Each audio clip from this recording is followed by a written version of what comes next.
പരിശുദ്ധ ദൈവമാതാവ് ജീവനോടെ പ്രത്യക്ഷപ്പെട്ട ഈ അൾത്താരയിൽ എനിക്ക് സാക്ഷ്യം ലഭിക്കാനായിട്ട് നൽകിയ അനുഗ്രഹത്തിനായി ഈശോയോടും ദൈവമാതാവിനോടും ഞാൻ 1000 നന്ദി അർപ്പിക്കുന്നു. എൻ്റെ പേര് ബോബ്സി പോൾസൺ. ഞാൻ തൃശ്ശൂർ ജില്ലയിലെ ചെമ്മണ്ണൂർ ഇടവകയിൽ നിന്ന് വരുന്നു. ഇത് എൻ്റെ 3ാമത്തെ ഉടമ്പടിയാണ്. ആദ്യത്തെ 2 ഉടമ്പടിയിലൂടെ എണ്ണമില്ലാത്ത അനുഗ്രഹങ്ങൾ എനിക്ക് മാതാവ് നൽകി.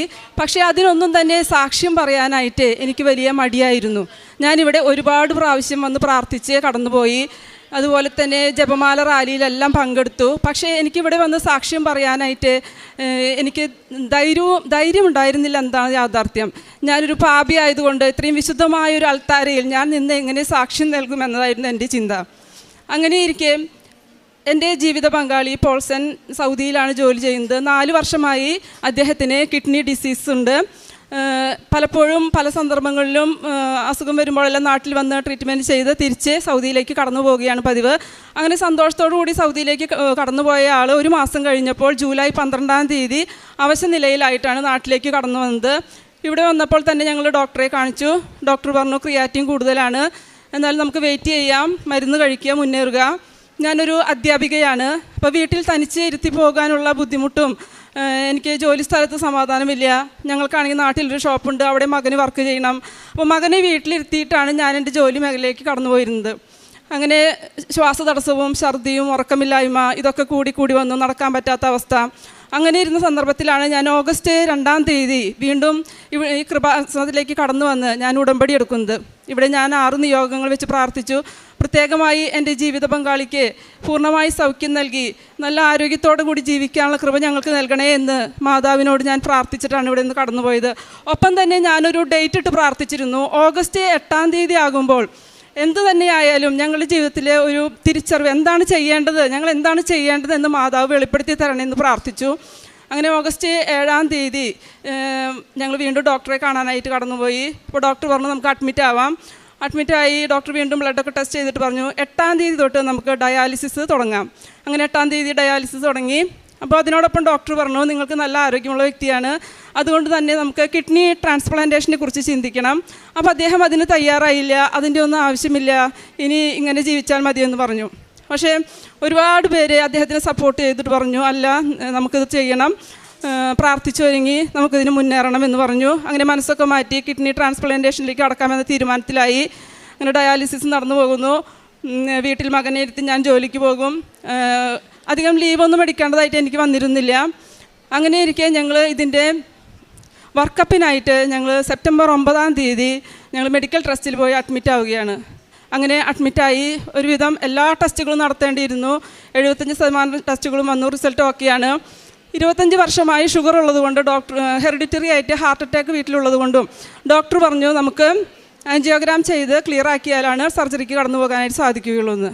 അങ്ങനെ അദ്ദേഹം ആൻജിയോഗ്രാമിനായിട്ട് സെപ്റ്റംബർ 13-ാം തീയതി ആൻജിയോഗ്രാം ചെയ്തുകൊണ്ടിരിക്കുമ്പോൾ തന്നെ ഡോക്ടർ എന്നെ വിളിച്ച് കുറച്ച് ക്രിട്ടിക്കലാണ്, നല്ല ബ്ലോക്ക് ഉണ്ട്, നമുക്കിത് എന്തെങ്കിലും ചെയ്യണം, ഒന്നുപോലെ ആൻജിയോപ്ലാസ്റ്റി ചെയ്ത് സ്റ്റണ്ട് ഇടണം, അല്ലെങ്കിൽ അടുത്ത തീരുമാനം എന്താണെന്ന് ഞാൻ പറയാമെന്ന് പറഞ്ഞു.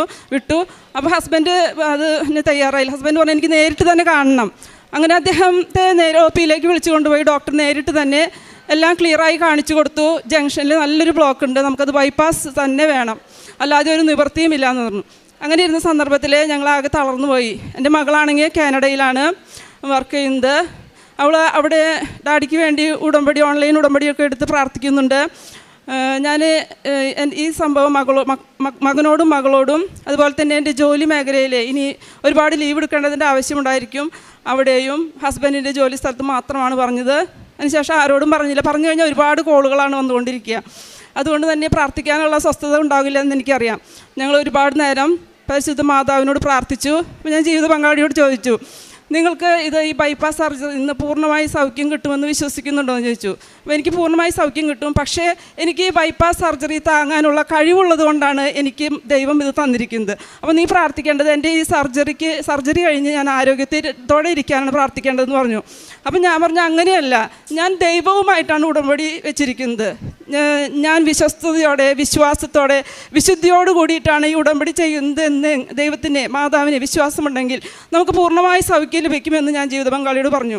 അങ്ങനെ ഞാൻ ഇവിടെ നിന്ന് കൊണ്ടുപോയിരുന്ന മാതാവിൻ്റെ ഉടമ്പടി തൈലവും ഉപ്പും ജീവിത പങ്കാളിക്ക് നൽകുകയും ഈശോയുടെ തിരുരക്തത്താൽ എൻ്റെ ജീവിത പങ്കാളിയെ കഴുകണമേ, വിശുദ്ധീകരിക്കണമേ എന്ന് പ്രാർത്ഥിച്ചുകൊണ്ട് മാതാവിൻ്റെ ലോക്കറ്റ് നെഞ്ചിൽ വെച്ച് പ്രാർത്ഥിക്കുകയും ചെയ്തു. ആ സമയത്താണ് മകൾ വിളിച്ച് പറഞ്ഞു, ഞാൻ എന്നും ഡെയിലി ബ്രെഡ് കണ്ടു കഴിയുമ്പോൾ എനിക്കൊരു സാക്ഷ്യം കയറി വരുന്നുണ്ടമ്മ. ബൈപ്പാസ് കഴിഞ്ഞ UK നിന്ന് വന്ന രമ്യ സതീഷ് കുമാറിൻ്റെ ബൈപ്പാസ് സർജറി മാറിപ്പോയ ഒരു സാക്ഷ്യം, അത് നിങ്ങൾ കേൾക്കണം, ഇരുന്ന് പ്രാർത്ഥിക്കണം എന്ന് പറഞ്ഞു. ഞങ്ങൾ രണ്ടുപേരും അതിരുന്ന് പ്രാർത്ഥിച്ചു. വിശ്വാസത്തോടെ ഞങ്ങൾ പ്രാർത്ഥിച്ചു, ഞങ്ങൾക്കും ഇതുപോലെ സൗഖ്യം നൽകണേ മാതാവേ എന്ന് പ്രാർത്ഥിച്ചു.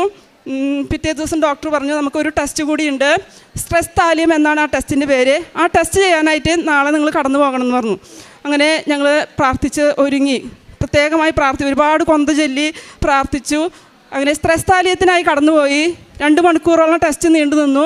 അതിൻ്റെ റിസൾട്ട് ഡോക്ടർക്ക് അവർ അയച്ചു കൊടുത്തു. ഡോക്ടർ പറഞ്ഞു റിപ്പീറ്റ് ചെയ്യാൻ പറഞ്ഞു, സ്ട്രെസ് താലിയം റിപ്പീറ്റ് ചെയ്യൂ. അങ്ങനെ വീണ്ടും റിപ്പീറ്റ് ചെയ്തു. അതിൻ്റെ റിസൾട്ട് പിറ്റേ ദിവസം ഡോക്ടർ വന്നപ്പോൾ തലേദിവസം വരെ ബൈപ്പാസ് സർജറിയിൽ ഉറച്ചു നിരുന്ന ഡോക്ടർ പറഞ്ഞു, നിങ്ങൾക്ക് യാതൊരു കുഴപ്പവുമില്ല, നിങ്ങളുടെ ബ്ലോക്ക് മാറിപ്പോയിരിക്കുന്നു, ഒന്നും തന്നെ ഈ റിസൾട്ടിൽ കാണാനില്ല. ഉടനടി പരിഹാരം നിന്ന അമ്മയ്ക്ക് ഉടനടി വന്ന് സാക്ഷി പറയണമെന്ന എൻ്റെ അതിയായ ആഗ്രഹത്തോടു കൂടിയാണ് ഇന്ന് ഞാൻ എൻ്റെ ഹസ്ബൻഡിനെയും കൊണ്ട് ഇവിടെ വന്ന്, ഹസ്ബൻഡ് ഡയാലിസിസ് ഇന്നലെ ചെയ്തുകൊണ്ട് ചെറിയ ക്ഷീണമുള്ളത് കൊണ്ട് അവിടെ ഇരിക്കുകയാണ്, അധികം നേരം നിൽക്കാനായിട്ട് സാധിക്കില്ല. ഇന്ന് അച്ഛനെ കണ്ട് പ്രാർത്ഥിച്ചു. ഞങ്ങൾക്ക് ഇനിയും പൂർണ്ണ സൗഖ്യം മാതാവിലൂടെ ലഭിക്കുമെന്ന് ഞാൻ വിശ്വസിക്കുകയാണ്. അതുപോലെ തന്നെ എൻ്റെ ജീവിതകാലം അത്രയും ഈ ഉടമ്പടിയിൽ വിശ്വാസത്തോടെ, വിശുദ്ധിയോടുകൂടി, വിശ്വസ്തയോടെ മാതാവിൻ്റെ കൂടെ ഒരു തീർത്ഥയാത്ര പോലെ കുരിശിനോട് ചേർന്ന് കൊണ്ട് ജീവിക്കാനാണ് ഞാൻ ആഗ്രഹിക്കുന്നത്. എൻ്റെ 3 ഉടമ്പടിയിലൂടെ എനിക്ക് ഒരുപാട് അനുഗ്രഹങ്ങൾ ദൈവം നൽകിയിട്ടുണ്ട്. പിന്നെ ഇവിടെ ഒരു സാക്ഷ്യം കേട്ടപ്പോൾ ഞാൻ പറഞ്ഞു, അവിടെ ഞാൻ കേട്ടിരുന്നു, ട്രാക്ക് മാറിപ്പോകുന്നവരുടെ ട്രാക്ക് നേരെയാക്കുന്ന ഒരു പ്രധാനപ്പെട്ട ഒരു വിശുദ്ധമായ ഒരു ഉടമ്പടിയാണിതെന്ന്. അത് എന്നെ സംബന്ധിച്ച സത്യമാണ്. കോവിഡ് കാലഘട്ടത്തിൽ എൻ്റെ ജീവിതത്തിലുണ്ടായ ഒരു തിക്തമായ അനുഭവത്തിൽ നിന്ന് ഞാൻ ദൈവത്തിൽ നിന്ന് ഒരുപാട് അകന്നു പോയിരുന്നു. പിതാവ് പെട്ടെന്ന് ഹാർട്ട് അറ്റാക്ക് വന്ന് കോവിഡ് കാലത്ത് മരിച്ചു പോയപ്പോൾ തൊട്ടരികിലുണ്ടായിരുന്നിട്ട് പോലും എനിക്കൊന്ന് കാണാനോ ശവസംസ്കാര ചടങ്ങിൽ പങ്കെടുക്കാനോ ഒന്നും എനിക്ക് സാധിച്ചില്ല. ഒരുപിടി ഭസ്മമായിട്ടാണ് സെമിത്തേരിയിൽ കൊണ്ടുപോയി വെച്ചത്. അതൊക്കെ എൻ്റെ ജീവിതത്തിൽ ഭയങ്കര ഒരു വിഷമമുണ്ടാക്കിയ സംഗതി. അതോടുകൂടി ഞാൻ വിശ്വാസത്തിൽ നിന്ന് അകന്നു പോയിക്കൊണ്ടിരുന്നു. കുമ്പസാരിക്കാനോ കുർബാന കാണാനോ ബൈബിൾ വായിക്കാനോ എനിക്ക് താല്പര്യം തോന്നിയിരുന്നില്ല. 3 വർഷത്തോളമായി ഞാൻ ബൈബിൾ വായിച്ചിട്ടെന്ന് വേണമെങ്കിൽ പറയാം. കുടുംബ പ്രാർത്ഥന ചെല്ലുമായിരുന്നു, പക്ഷെ മകനാണ് ബൈബിൾ വായിക്കേണ്ട ഉത്തരവാദിത്തം, അവനാണ് ബൈബിൾ വായിച്ചിരുന്നത്. അങ്ങനെ ഇരിക്കുന്ന സന്ദർഭത്തിലേക്കാണ് ഈ ഉടമ്പടിയിലേക്ക് ഞാൻ കടന്നു വരുന്നത്. ഈ ഉടമ്പടി എന്നെ വിശുദ്ധിയിലേക്ക് നയിക്കാനായിട്ടായിട്ട് എന്നെ ഒരുപാട് സഹായിച്ചിട്ടുണ്ട്. ഞങ്ങളുടെ പ്രേക്ഷിത പ്രവർത്തനം എന്ന് പറയുന്നത്, ഞങ്ങളിവിടെ നിന്ന് കിട്ടുന്ന കൃപാസന പത്രം ഞാനും എൻ്റെ ഹസ്ബൻഡും കൂടിയിട്ടാണ് എല്ലായിടത്തും കൊണ്ടുപോയി കൊടുത്തിരുന്നത്. പ്രാർത്ഥിച്ചാണ് കൊടുത്തിരുന്നത്. ചിലരത് വാങ്ങില്ല, ചിലർ വാങ്ങും. പിന്നെ ഡയാലിസിസിനായി കടന്നു പോകുമ്പോൾ അവിടെയെല്ലാം ഞങ്ങൾ കൃപാസന പത്രം കൊടുത്തിരുന്നു. അതുപോലെ തന്നെ ഓർഫനേജുകൾ, ഞങ്ങൾ വിവാഹം കഴിഞ്ഞ അന്ന് മുതൽ ഒരുപാട് കാരുണ്യ പ്രവർത്തികൾ ചെയ്യുന്ന ആളാണ് അദ്ദേഹം. ഞങ്ങൾ ഒരുപാട് ഓർഫനേജുകൾ പലപ്പോഴും സന്ദർശിക്കാറുണ്ട്. മക്കളുടെ കൂടെ പോയിട്ടാണ് പലപ്പോഴും സന്ദർശിക്കാറുള്ളത്. അങ്ങനെ അവർക്ക് വേണ്ട സഹായങ്ങൾ ആര് വന്ന് സഹായം ചോദിച്ചില്ലെങ്കിലും കൊടുക്കുന്ന ഒരു പ്രകൃതമാണ് അദ്ദേഹത്തിൻ്റേത്. അങ്ങനെ കാരുണ്യ പ്രവർത്തികൾ ഞങ്ങൾ ഒരുപാട് ചെയ്യുന്നുണ്ട്. ഇനിയും മാതാവിൻ്റെ അനുഗ്രഹങ്ങൾ ഞങ്ങൾക്ക് ഒരുപാടുണ്ടാകുമെന്ന് ഞാൻ പൂർണ്ണമായി വിശ്വസിക്കുകയാണ്. ഇനിയും വലിയൊരു സൗഖ്യം ലഭിച്ച് ഇവിടെ വന്ന് വീണ്ടും സാക്ഷ്യം പറയുന്നതാണ് എൻ്റെ ആഗ്രഹം. അതുപോലെ തന്നെ ഞാൻ എൻ്റെ അനുഭവങ്ങൾ കേട്ടിട്ട്, ഞാനൊരു ഹിന്ദു മാനേജ്മെൻറ്റ് സ്കൂളിലാണ് വർക്ക് ചെയ്യുന്നത്. അവിടെയുള്ള ഒരുപാട് അധ്യാപകർ ഇവിടെ വന്ന് മാതാവിനോട് പ്രാർത്ഥിച്ചു. അവർക്ക് എണ്ണിയാൽ തീരാത്ത അനുഗ്രഹങ്ങളാണ് മാതാവ് നൽകിയത്. 10 വർഷമായി മക്കളില്ലാത്തവർക്കും അതുപോലെ തന്നെ CMA പോലുള്ള വലിയ എക്സാം എഴുതുന്ന മക്കൾക്കൊക്കെ ഉന്നത വിജയം നൽകി മാതാവ് അവരെയൊക്കെ അനുഗ്രഹിച്ചിട്ടുണ്ട്. എല്ലാവരും മാതാവിനോട് ഒരുപാട് നന്ദി പറയാൻ എന്നെ ഏൽപ്പിച്ചിരിക്കുകയാണ്. എല്ലാവർക്കും എന്നും ഇവിടെ വന്ന് പ്രാർത്ഥിക്കാൻ ഒരുപാട് ആഗ്രഹമാണ് എല്ലാവർക്കും. മാതാവ് എൻ്റെ ജീവിതത്തിൽ നൽകിയ എല്ലാ അനുഗ്രഹങ്ങൾക്കും ഞാൻ ഒരുപാട് നന്ദി പറയുന്നു.